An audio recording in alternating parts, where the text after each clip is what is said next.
Charge sheet ಅಲ್ಲಿ ಮಾಡಿರುವಂತಹ ಆರೋಪಗಳು ಕೋರ್ಟ್ ಒಪ್ಪಿಕೊಂಡು ಈತನನ್ನ ಅಪರಾಧಿ ಅಂತ ಘೋಷಣೆ ಮಾಡಿದೆ. ಅಪರಾಧಿ ಅಂತ ಘೋಷಣೆ ಮಾಡಿ ಜೀವಾವಧಿ ಶಿಕ್ಷೆಯನ್ನು ವಿಧಿಸಿದೆ.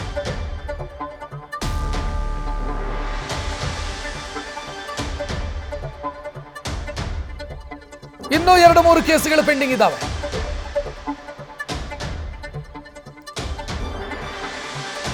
ಒಂದು ತನ್ನ ಪಕ್ಷದ ಕಾರ್ಯಕರ್ತೆಯನ್ನೇ ಅತ್ಯಾಚಾರ ಮಾಡಿದಂತ ಒಂದು ಕೇಸು, ಪಕ್ಷದ ಕಾರ್ಯಕರ್ತೆಯ ಮೇಲೆ ಅತ್ಯಾಚಾರ ಎಸಗಿದ ಒಂದು ಕೇಸಿದೆ. ಸದ್ಯ ಈ ಕೇಸು ಜನಪ್ರತಿನಿಧಿಗಳ ವಿಶೇಷ ನ್ಯಾಯಾಲಯದಲ್ಲಿ ಇತ್ಯರ್ಥ ಆಗಿದೆ. ಪ್ರಜ್ವಲ್ ರೇವಣ್ಣನನ್ನ ಅಪರಾಧಿ ಅಂತ ಘೋಷಿಸಿ ಜೀವಾವಧಿ ಶಿಕ್ಷೆ ವಿಧಿಸುವ ಮುಖಾಂತರ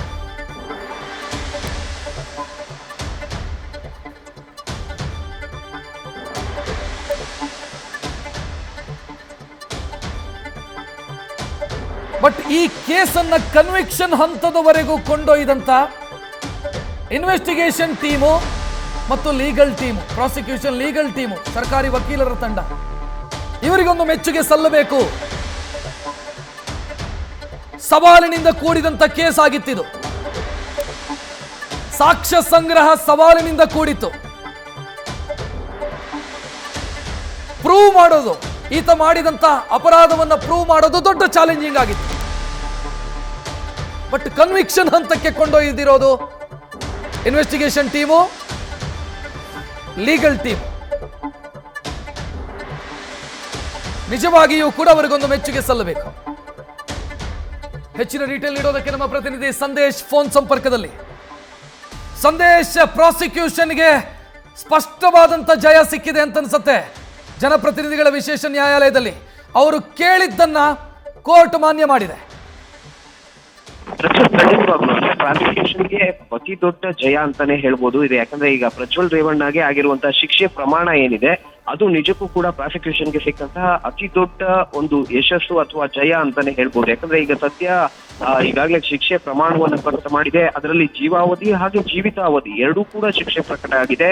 ಇದರಲ್ಲಿ 376K ಏನಿದೆ ಇದು ತನ್ನ ಸ್ಥಾನವನ್ನ, ಅಂದ್ರೆ ಒಬ್ಬ ಸಂಸದನಾಗಿ ತನ್ನ ಸ್ಥಾನವನ್ನ ದುರ್ಬಳಕೆ ಮಾಡಿಕೊಂಡು ಮಹಿಳೆಯರನ್ನ ಬ್ಲಾಕ್ ಮೇಲ್ ಮಾಡಿ ಅತ್ಯಾಚಾರವನ್ನ ಮಾಡಿರೋದೇನಿದೆ ಇದಕ್ಕೆ ಸಂಬಂಧಪಟ್ಟಂತೆ ಜೀವಾವಧಿ ಶಿಕ್ಷೆಯನ್ನ ಪ್ರಕಟ ಮಾಡಿದ್ರೆ, ಮತ್ತೊಂದು ಕಡೆ 376N ಅಂದ್ರೆ ನಿರಂತರವಾಗಿ ಅತ್ಯಾಚಾರವನ್ನು ಮಾಡುವಂಥದ್ದು, ಜೊತೆಗೆ ಅದನ್ನ ಮೊಬೈಲ್ ನಲ್ಲಿ ವಿಡಿಯೋ ಮಾಡಿರುವಂತದ್ದು. ಹಾಗಾಗಿ ಈ ಒಂದು ನಿರಂತರ ಅತ್ಯಾಚಾರ ಪ್ರಕರಣಕ್ಕೆ ಸಂಬಂಧಪಟ್ಟಂತೆ ಈಗ ಸದ್ಯ ಜೀವಿತಾವಧಿ ಅಂದ್ರೆ ಜೀವನ ಪರ್ಯಂತ ಸೆರೆವಾಸದಲ್ಲೇ ಇರುವಂತಹ ಪರಿಸ್ಥಿತಿ ನಿರ್ಮಾಣವಾಗಿದೆ. ಹಾಗಾಗಿ ಈಗ ಈ ಒಂದು ಶಿಕ್ಷೆ ಪ್ರಮಾಣದ ಆದೇಶ ಏನಿದೆ ಇದು ನಿಜಕ್ಕೂ ಕೂಡ ಪ್ರಾಸಿಕ್ಯೂಷನ್ ಹಾಗೆ CIDA SIT ತಂಡ ಇಬ್ಬರೂ ಕೂಡ ಸಿಕ್ಕಂತ ಅತಿ ದೊಡ್ಡ ಜಯ ಅಂತಾನೆ ಹೇಳ್ಬೋದು. ಜೊತೆಗೆ ಇಲ್ಲಿ ಗರಿಷ್ಠ ಪ್ರಮಾಣದ ಶಿಕ್ಷೆಯನ್ನ ಈಗ ನ್ಯಾಯಾಧೀಶರು ಕೊಟ್ಟಿರುವಂತದ್ದು. ಅದರ ಜೊತೆಯಲ್ಲಿ ಈಗಾಗಲೇ 5 ಲಕ್ಷ ದಂಡ ಜೊತೆಗೆ 7 ಲಕ್ಷ ಸಂತ್ರಸ್ತೆಗೆ ಪರಿಹಾರವನ್ನ ಕೊಡಬೇಕು ಅಂತ ಈಗಾಗಲೇ ಆದೇಶವನ್ನ ನೀಡಲಾಗಿದೆ. ಅದರ ಜೊತೆಯಲ್ಲಿ ಇಲ್ಲಿವರೆಗೂ ಏನು ಸುಮಾರು 14 ತಿಂಗಳಿಂದ ಪ್ರಜ್ವಲ್ ರೇವಣ್ಣ ಅವರು ಜೈಲಿನಲ್ಲಿದ್ರು ಅದು ಈಗ ಮೈನಸ್ ಆಗೋದಿಲ್ಲ. ಅಂದ್ರೆ ಇವತ್ತಿನಿಂದ ಈ ಒಂದು ಜಡ್ಜ್ಮೆಂಟ್ ನ ಅಥವಾ ಈ ಶಿಕ್ಷೆಯ ಪ್ರಮಾಣ ಏನಿದೆ ಈ ಶಿಕ್ಷೆ ಪ್ರಮಾಣದ ಅಥವಾ ಈ ಶಿಕ್ಷೆ ಶುರು ಆಗ್ತಾ ಹೋಗುತ್ತೆ. ಅಂದ್ರೆ ನಾಳೆಯಿಂದ ಆ ಶಿಕ್ಷೆ ಶುರು ಆಗ್ತಾ ಅಂದ್ರೆ ಅಂಡರ್ ಟ್ರಯಲ್ ಅಲ್ಲಿ ಇದ್ದಂತ ಅವಧಿ ಕನ್ಸಿಡರ್ ಆಗಲ್ಲ ಸಂದೇಶ್. ಹೌದು, ಇಲ್ಲಿವರೆಗೂ ಏನಿದ್ರು ಅದು ಕನ್ಸಿಡರ್ ಆಗೋದಿಲ್ಲ. ಇನ್ನು ಮುಂದೆ ಅಂದ್ರೆ ನಾಳೆಯಿಂದ ಈ ಒಂದು ಆರ್ಡರ್ ಅಥವಾ ಈ ಒಂದು ಶಿಕ್ಷೆಯ ಪ್ರಮಾಣ ಕನ್ಸಿಡರ್ ಆಗ್ತಾ ಹೋಗುತ್ತೆ.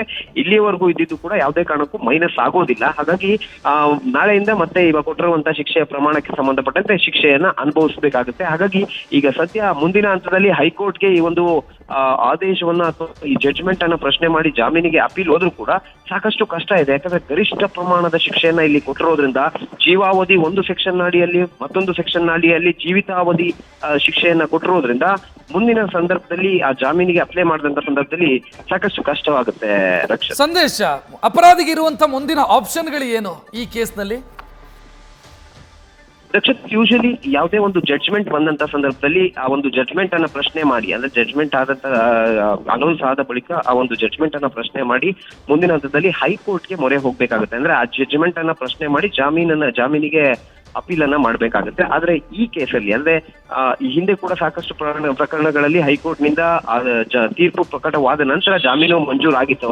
ಅಲ್ಲಿ 7 ವರ್ಷಕ್ಕಿಂತ ಕಡಿಮೆ ಶಿಕ್ಷೆ ಇತ್ತು. ಹಾಗಾಗಿ 7 ವರ್ಷಕ್ಕಿಂತ ಕಡಿಮೆ ಶಿಕ್ಷೆ ಇದ್ದಂತ ಹಿನ್ನೆಲೆಯಲ್ಲಿ ಅಲ್ಲಿ ಜಾಮೀನು ಮಂಜೂರಾಗಿತ್ತು. ಆದ್ರೆ ಇಲ್ಲಿ ಗರಿಷ್ಠ ಪ್ರಮಾಣದ ಶಿಕ್ಷೆ ಇರೋದ್ರಿಂದ, ಜೀವಾವಧಿ ಹಾಗೆ ಜೀವಿತಾವಧಿ ಶಿಕ್ಷೆ ಇರೋದ್ರಿಂದ ಇಲ್ಲಿ ಜಾಮೀನು ಸಿಗೋದು ಬಹುತೇಕ ಡೌಟ್ ಅಂತಾನೆ ಹೇಳ್ಬೋದು. ಸುಪ್ರೀಂ ಕೋರ್ಟ್ ನಲ್ಲಿ ಅಂದ್ರೆ ಹೈಕೋರ್ಟ್ ನಲ್ಲಿ ಆ ಒಂದು ಬೇಲ್ ರಿಜೆಕ್ಟ್ ಆಯ್ತು ಅಂದ್ರೆ ಅದಾದ ನಂತರ ಸುಪ್ರೀಂ ಕೋರ್ಟ್ಗೆ ಅರ್ಜಿ ಹಾಕ್ಬೇಕಾಗತ್ತೆ. ಹಾಗಾಗಿ ಅಷ್ಟು ಸುಲಭವಾಗಿ ಈ ರೀತಿಯ ಒಂದು ಶಿಕ್ಷೆ ಪ್ರಕಟವಾದಂತ ಸಂದರ್ಭದಲ್ಲಿ ಜಾಮೀನು ಮಂಜೂರಾಗೋದು ಬಹುತೇಕ ಡೌಟ್ ಅಂತಾನೆ ಹೇಳ್ಬೋದು. ಹಾಗಾಗಿ ಈಗ ಗರಿಷ್ಠ ಪ್ರಮಾಣದ ಶಿಕ್ಷೆ ಸಿಕ್ಕಿದೆ.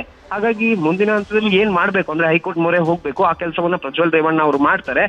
ಆದ್ರೆ ಅಲ್ಲಿ ರಕ್ಷಣ್ ಸಂದೇಶ್, ಪೆಂಡಿಂಗ್ ಕೇಸ್ ಎಷ್ಟಿದೆ ಇನ್ನು? ಇದು ಇತ್ಯರ್ಥ ಆಯ್ತು, ಈಗ ಅದ್ರಲ್ಲಿ ಅವ್ರ ಕನ್ವಿಕ್ಷನ್ ಆಯ್ತು. ಪೆಂಡಿಂಗ್ ಕೇಸ್ ಎಷ್ಟಿದೆ, ಅದರ ಪರಿಸ್ಥಿತಿ ಹೇಗಿದೆ?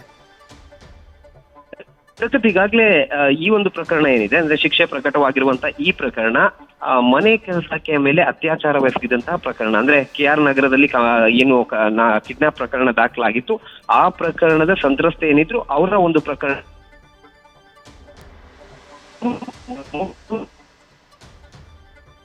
ಇದೆ. ಅಂದ್ರೆ ಟ್ರಯಲ್ ಈಗ ತಾನೇ ಶುರುವಾಗಿದೆ. ಅದರಲ್ಲಿ 2 ಪ್ರಕರಣಗಳು ಟ್ರಯಲ್ ನಡೀತಾ ಇದ್ರೆ, ಒಂದು ಪ್ರಕರಣ ಒಂದು ಒಂದು ಪ್ರಕರಣದ ಟ್ರಯಲ್ ಕೂಡ ನಡಿಬೇಕಾಗಿತ್ತು. ಆದ್ರೆ ಈ ಒಂದು ಶಿಕ್ಷೆ ಪ್ರಮಾಣ ಇದ್ದರಿಂದ ಅದು ಮುಂದಿನ ಡೇಟ್ಗೆ ಪೋಸ್ಟ್ಪೋನ್ ಆಗುತ್ತೆ. ಅಂದ್ರೆ 3 ಪ್ರಕರಣಗಳು ಕೂಡ ಇನ್ನುಳಿದಂತಹ 3 ಪ್ರಕರಣಗಳು ಕೂಡ ಅಂದ್ರೆ ಇನ್ನೂ 2 ಅತ್ಯಾಚಾರ ಪ್ರಕರಣ ಇದೆ. ಮತ್ತೊಂದು ಏನು ಈಗಾಗಲೇ ರೇವಣ್ಣ ಅವ್ರ ಜೊತೆಯಲ್ಲಿ ದಾಖಲಾಗಿದ್ದಂತ ಒಂದು ಪ್ರಕರಣ ಇದೆ. ಹಾಗಾಗಿ ಆ 2 ಪ್ರಕರಣಗಳಿಗೆ ಸಂಬಂಧಪಟ್ಟಂತೆ ವಿಚಾರಣೆ ಆಗ್ಬೇಕಾಗುತ್ತೆ.